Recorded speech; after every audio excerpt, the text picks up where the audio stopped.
여러분 안녕하세요. 이번 시간에는 표현법에 대해서 한번 살펴보도록 할게요. 표현법 관련 선지 구성은요.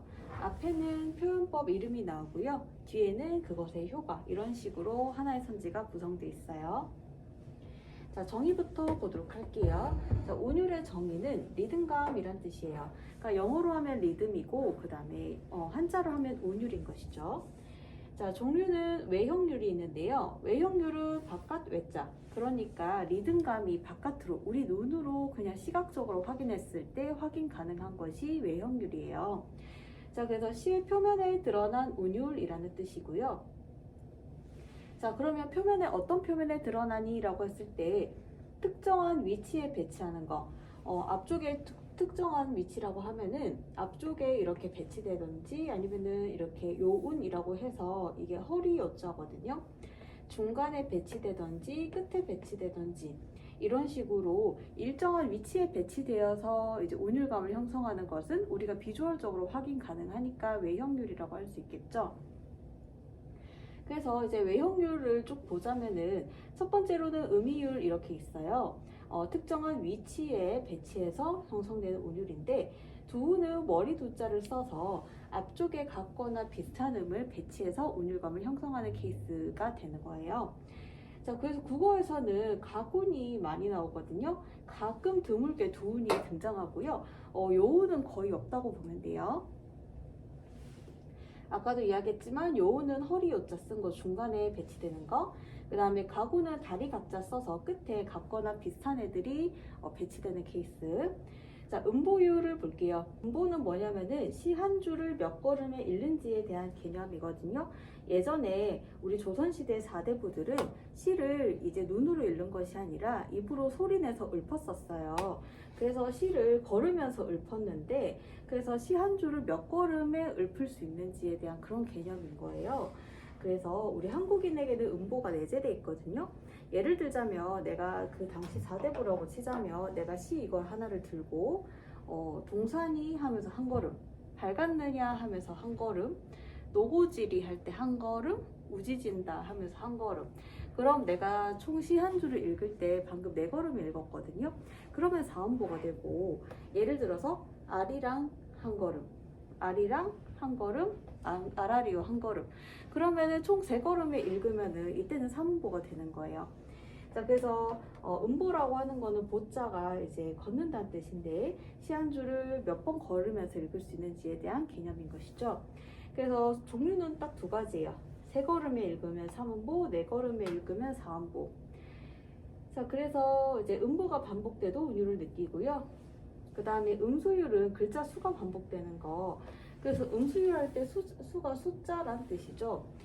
3, 4조라고 적혀 있는데 이게 어려운 말이 아니라 3, 4조 이게 세 글자, 네 글자 그런 뜻이에요.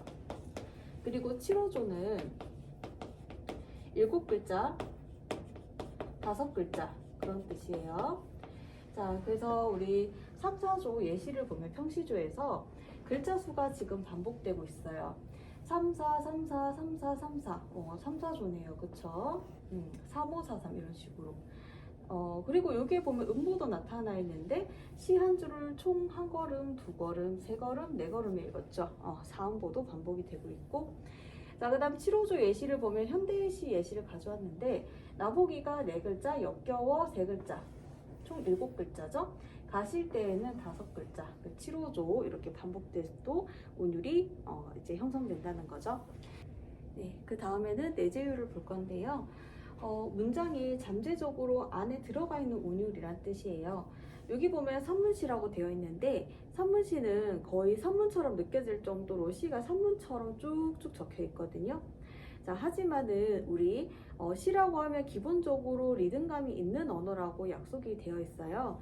자, 그렇기 때문에 산문시에서도 겉으로 드러나는 운율 형성 요소는 없지만 안에 은은하게 운율감이 드러난다라고 보면 돼요. 자, 그리고 우리 고전시가 정형률이 많거든요. 자, 그런데 이제 고전시가만 정형률이 있나? 그런 건 아니에요. 현대시에도 내재율이 있을 수 있고 정형률이 있을 수도 있는 것이죠. 자, 그 다음에 반복을 볼게요. 같은 것을 늘어놓는 게 반복이에요. 자, 반복이 쓰였는지 알 수 있는 방법을 눈으로 찾으면 되죠. 적어도 몇 번 이상? 2번 이상. 2번 이상이면 무조건 반복이에요. 나는 사과 좋아해. 이런 식으로. 자, 여러분 반복의 효과 이게 별표돼 있죠. 오늘 계속 나올 거예요. 이 효과가 여러분 머리에 넣어두세요. 해당 내용을 강조한다 라고 돼 있죠. 나는 사과 좋아해. 한 번 말하는 것보다 3번 말하는 게 무엇을 좋아하는지에 대한 그 내용을 강조할 수 있는 것이죠. 자, 그래서 반복을 하게 되면은 해당 내용이 강조되고요. 두 번째로는 리듬감이 형성이 돼요. 그래서 예를 들어서 국회의원이 자기를 뽑아달라고 하기 위해서 노래를 만든다고 해볼게요. 예를 들어서 뽑아줘, 나를 뽑아줘, 이런 가사가 있다라고 한다면은 뽑아달라고 하는 그 내용이 강조가 되고요. 그 다음에 방금 리듬감이 형성됐죠. 뽑아줘, 나를 뽑아줘, 이렇게. 자, 반복하면은 항상 해당 내용을 강조하고요. 두 번째로는 리듬감 형성이에요. 요거 오늘 계속 나올 거예요. 반복 단위를 보면은 의문은 자모음이 반복될 수 있어요. 여기에 보면은 리을과 이응이 반복되고 있죠. 여기에서는 리을, 이응이라는 자음이 반복되고 있네요. 그리고 음절이라고 하는 것은 이제 엄매 학생들은 알 텐데 음절을 모음의 수와 일치하는데 어쨌든 우리 엄매를 안 하는 학생들도 있으니까 한 글자라고 생각을 해주면 돼요. 예를 들어서 뭐 가 이렇게 한 글자가 있으면은 이 글자가 계속 반복되는 거. 자, 그 다음에 우리 시에 쓰인 단어는 시어라고 하거든요. 여러분들 시에 쓰인 단어는. 자, 그래서 뭐 소나무가 계속 반복돼서 쓰였다. 그러면은 시에 쓰인 단어인 소나무가 반복되었다. 그래서 소나무가 반복되면은 그 시에는 소나무라는 시어가 반복되었다 라고 할 수 있겠죠. 자, 그 다음에 우리 시에 쓰인 구라고 하는 거, 구는 띄어쓰기 한번 들어가야 돼요. 적어도 한번 들어가야 돼요. 띄어쓰기 2번 들어가도 상관은 없어요. 어쨌든지 간에 띄어쓰기 한 번 있는 그것들이 반복이 되는 거. 자, 시어와 시어 사이에 띄어쓰기가 있고 이 뭉탱이 자체가 반복이 된다. 시구가 반복가 된다라고 할 수 있겠죠. 자, 시행은 시 한 줄이에요. 그래서 이 시를 보면은 여기 한 줄, 이 한 줄 각각이 행이거든요. 그래서 우리 특정 행이 이렇게 반복이 될 수도 있고 아니면 행이 모이면 연이 돼요. 그래서 연이 또 반복이 될 수 있고. 근데 연이 반복되는 것보다는 행이 반복되는 케이스가 더 많겠죠. 연은 너무 덩치가 크니까.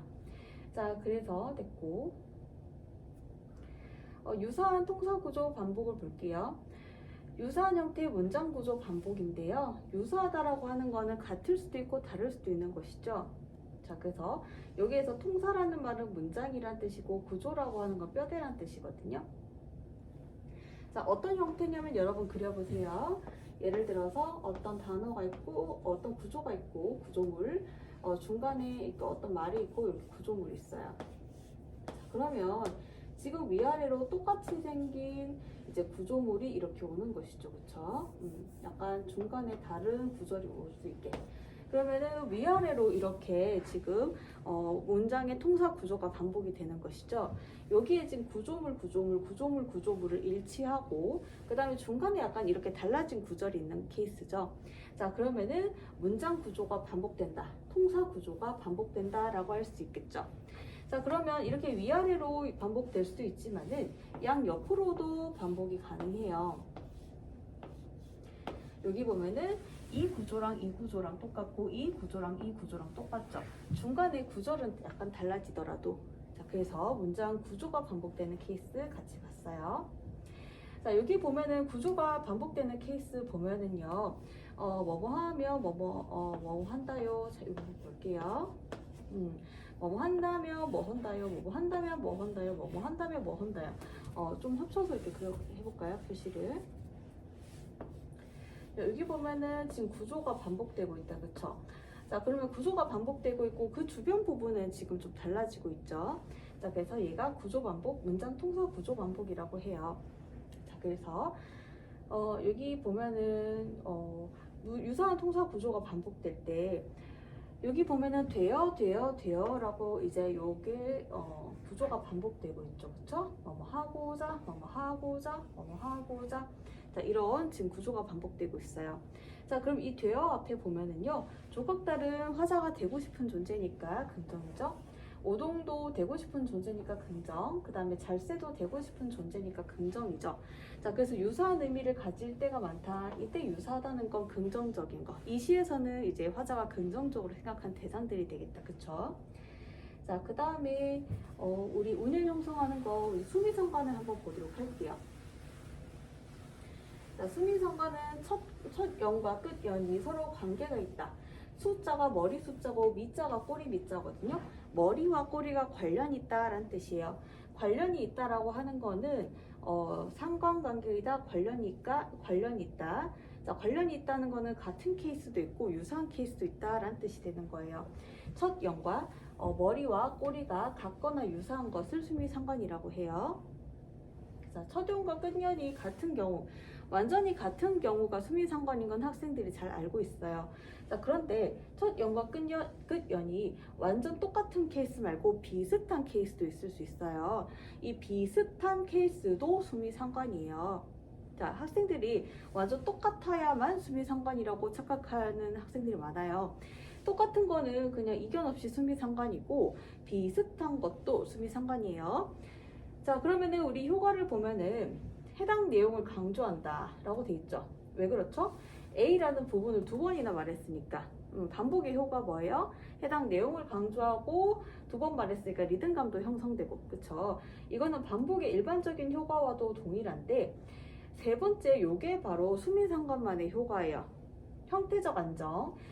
자, 그래서 여기 시를 보면은요, A가 있고 A나 A-가 있을 때 이 C가 중간에 대부분의 내용을 차지할 거 아니에요. 그쵸? 자, 그럼 이 A 부분이 이제 빵이 되는 거, 햄버거로 치면 여기 중간에 C 부분이 내용물이고, 그 다음에 여기 위에 빵이랑 여기 밑에 빵이 이제 햄버거를 받쳐주고 있는 거예요. 위아래로. 자, 그러면은 위아래로 햄버거 받쳐주면은 안정적이잖아요. 그쵸? 내용물이 쏟아지지 않고. 그래서 여기 형태적 안정이라고 하는 것은 위에만 있지도 않고 아래만 있지도 않고 둘 다 있는 것이 형태적 안정을 이루는 거, 이것이 바로 수미상관만의 효과라고 할 수 있는 거예요. 여러분들 햄버거 좋아하나요? 햄채 몇이에요? 여러분들 쉑쉑 버거 먹어봤나요? 쉑쉑? 나는 이게 맛있다는 말만 듣고 우연하게 길 지나가다가 이제 강남역 쉑쉑버거점이 있거든요. 들어가서 먹어봤는데 쉑쉑버거는 이렇게 요약할 수 있을 것 같아요. 쉑쉑버거는 미친 맛이다. 자, 그래서 나는 쉑쉑버거 먹은 이후로는 그 다음에 그 다른 버거를 먹어도 이제 그 쉑쉑버거만큼 맛있진 않더라고요. 자, 그러면은 우리 수미상관을 보면 여러분 쉑쉑버거 떠올리시고, 자, 그 다음에 우리 후렴구 한번 보도록 할게요. 자, 후렴구를 보면은요, 후자가 이제 뒤후자거든요. 그래서 뒤에 붙는 구란 뜻이에요. 여기 보면 1연과 2연과 3연이 있으면은 각 연에서 뒤에 이제 어떤 구절이 붙고 있죠. 그래서 각 뒤에 붙는 이 구절을 후렴구라고 해요.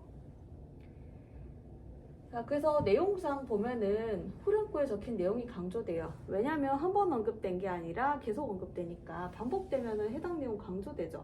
그리고 운율감 형성이고, 여기 밑에 거는 후렴구만의 효과인데 구조적 통일성인 거예요. 왜냐면은 하나의 연에만 붙는 게 아니라 여러 연에 이제 일관성 있게 붙기 때문에 형태적으로 통일이 되죠.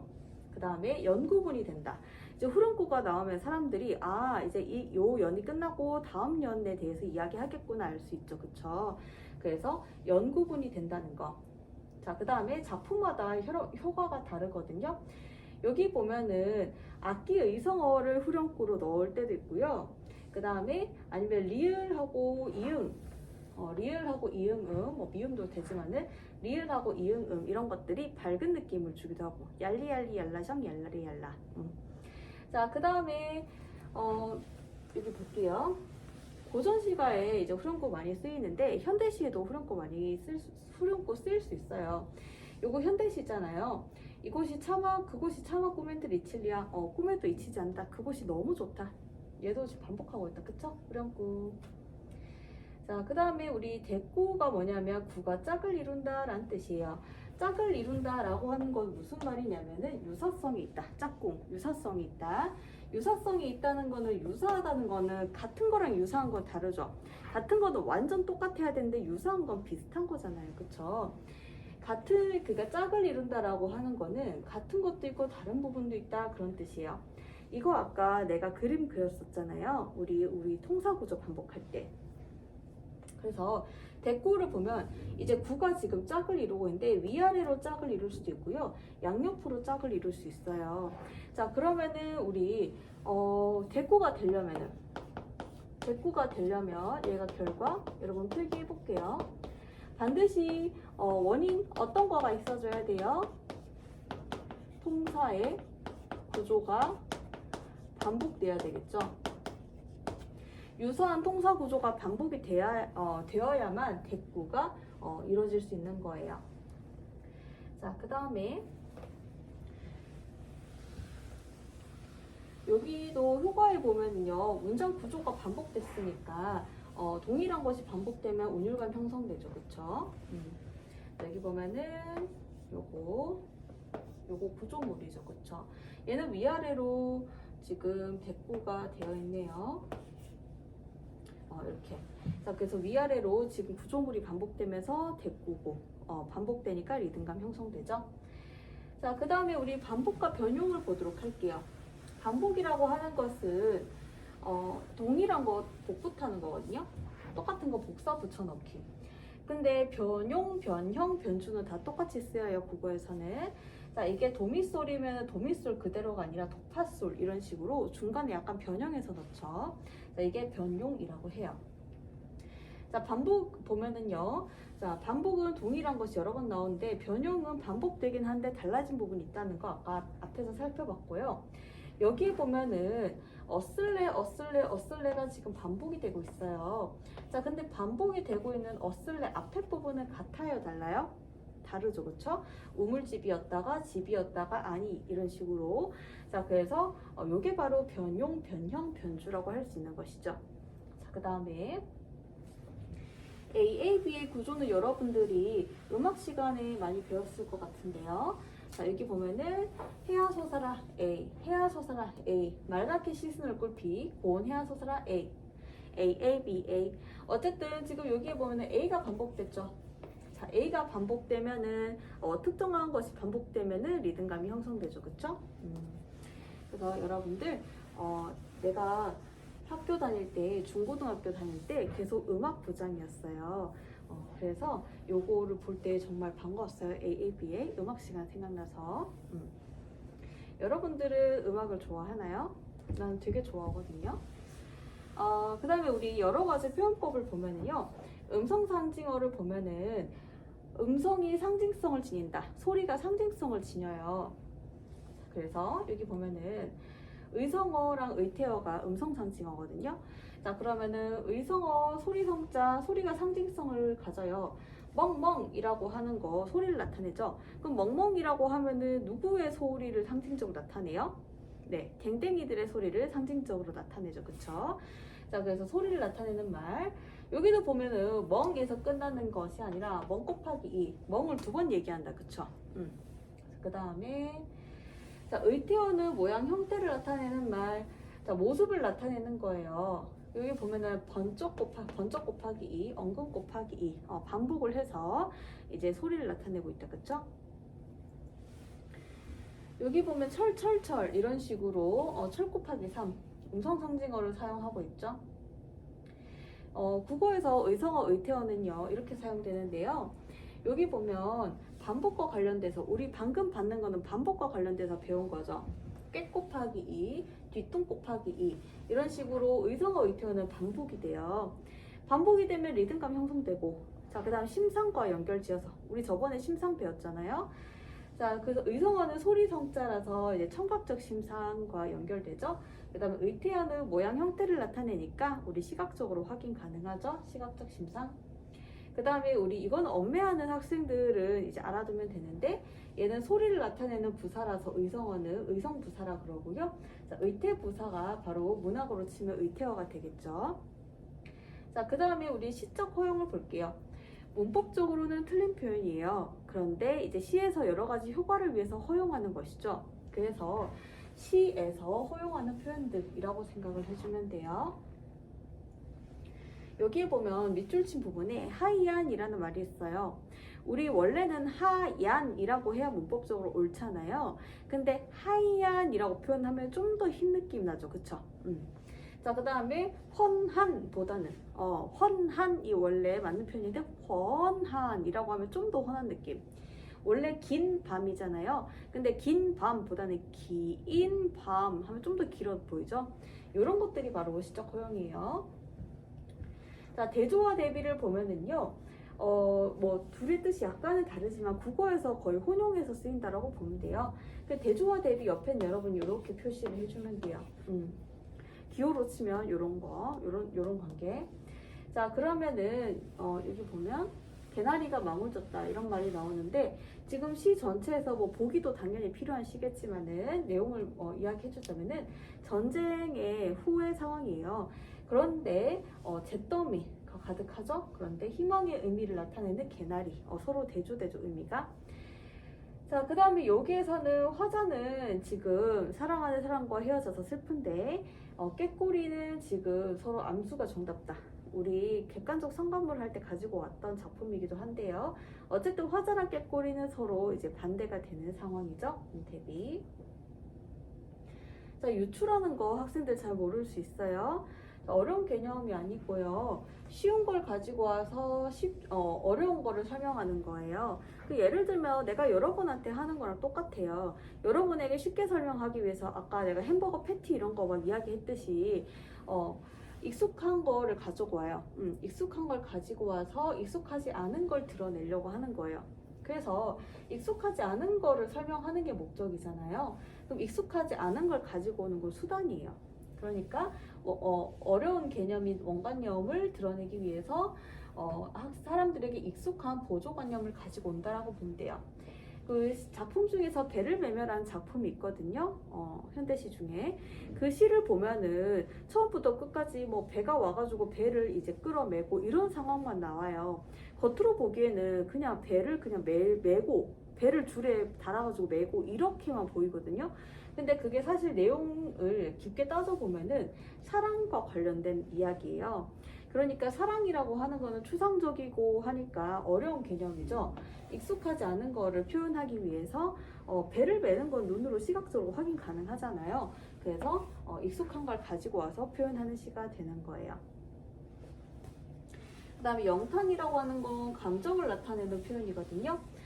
자, 그래서 실험 방법을 보면은 감탄사, 이건 그냥 100%죠, 그쵸? 아 라고 하면은 감정을 나타내요. 감탄형 어미, 그 다음에 의문형 어미. 그래서 여러분들 이게 선지 판단시 유예하는 게 유리하다라고 했던 게 뭐냐면은 현대시 같은 경우에는 뭐 라든지 라든지 이런 감탄사들이 잘 보이거든요. 그 느낌표를 쓴다든지 아니면 라는 말을 쓴다든지. 근데 고전시가 같은 경우에는 어주버 이런 식으로 어주버가 여러분이 봤을 때 그게 감탄사인지 잘 모르겠잖아요, 그쵸?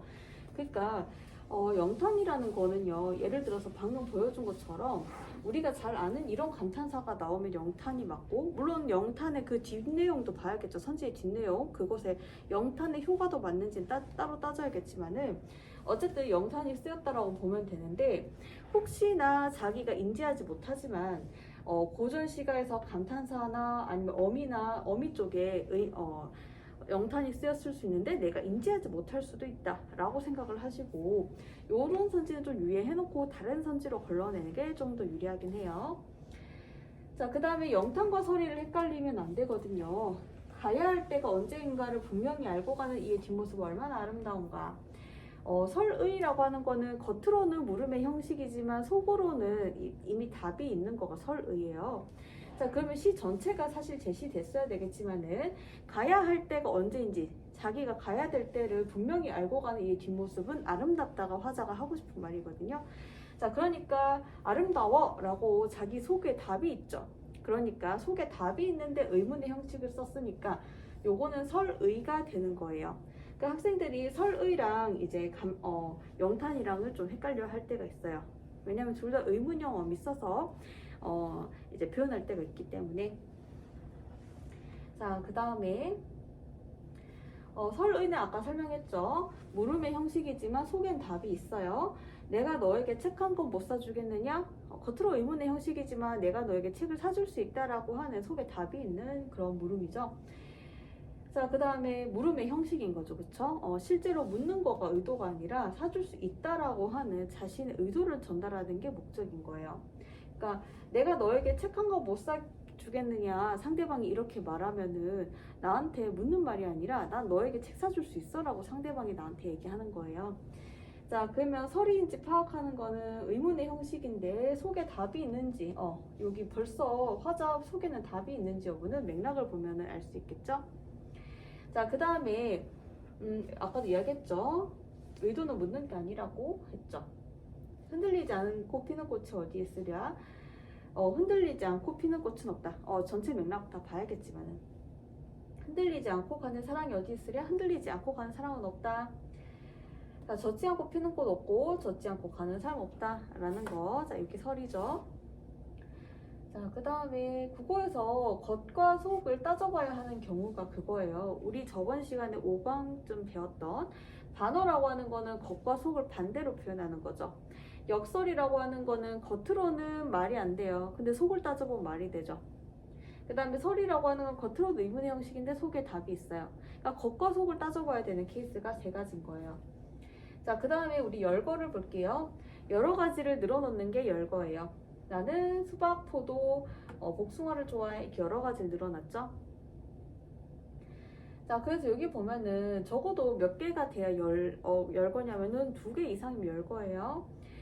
여기 보면은 불러본다. 자기가 이제 입으로 되뇌어보는 대상들이니까 다 긍정적 대상이죠. 여기 네모되어 있는 이 대상들 전부 다 긍정적 대상이에요. 그쵸? 열거가 된 것들. 이 시에서는 이 열거된 아이들이 전부 다 긍정적인 거. 자, 그 다음에 우리 반복과 열거를 한번 비교해 볼게요. 자, 공통점은 늘어놓음이란 요소가 있어요. 복수인 거죠. 복수. 단수가 아니라. 근데 반복은 똑같은 거 복붙해요. 똑같은 거를 이제 제시하고, 열거는 약간 서로 다른 것을 늘어놓는 거예요. 그래서 반복이라고 하는 건 같은 걸 늘어나요. 나는 사과를 좋아해. 똑같은 거 복붙했죠. 그 다음에 열거라고 하는 건 여러 가지를 늘어나요. 수박, 포도, 복숭아를 좋아해. 수박이랑 포도랑 복숭아, 과일이라는 공통점은 있지만 완전 똑같은 건 아니죠. 그쵸? 자, 그래서 여러 가지를 늘어놓는 그런 것들. 자, 연쇄라고 하는 거, 앞에서 언급한 것을 다시 한번 언급하는 거. 근데 뭐냐면 연쇄살인범은 뭐 좋은 예시는 아니지만 연쇄살인 하는 거는 한 번만 죽여요. 연쇄적으로 계속 죽여요. 계속 범죄를 일으킨단 말이죠. 그러니까 앞에서 언급했던 걸 연쇄적으로 다시 한번 언급하면서 이제 다시 시작하는 거예요. 원숭이 엉덩이는 빨개, 빨간 거는 사과, 사과는 맛있어, 맛있으면 바나나, 바나나는 이런 식으로 앞에서 언급했던 거를 뒤에서 맞물리게 하면서 다시 한번 언급하면서 맞물리면서 뒤에 내용 전개하는 거죠. 그리고 여기 보면은 뭐 사과 이런 식으로 똑같은 거 언급했으니까 반복이 쓰였죠? 반복이 쓰였고 반복이 쓰인 거예요. 자, 그 다음에 여기 원숭이 엉덩이 빨개, 이게 대표적인 예시거든요. 빨간 거 반복되면서 연쇄됐고 연쇄됐죠. 자, 그 다음에 고전 시가에는 이 구절이 되게 유명해요. 화자가 오지 않는 님에 대해서 왜 오지 않을까를 상상을 해요. 우리 님이 계신 곳에 성을 쌓았나? 그 다음에 성 안에 담을 쌓았나? 담 안에 집을 지었고 집 안에 뭐를 놓고 뭐 안에 님이 가다 놨나? 이런 식으로 화자가 상상을 하는데, 어쨌든 앞에 있는 거를 이제 물고 오죠. 물고 오고 연쇄 여기 나오죠. 자, 그 다음에 도치는 바꾸는 건데, 이제 논술을 배우는 학생들은 이제 이거예요. 앞뒤로 뭔가 위치를 바꿔야 될 때 요 기호를 쓰죠. 그쵸? 그러니까 도치는 요거를 생각을 해주면 돼요. 자, 위치를 서로 뒤바꾸는 건데요.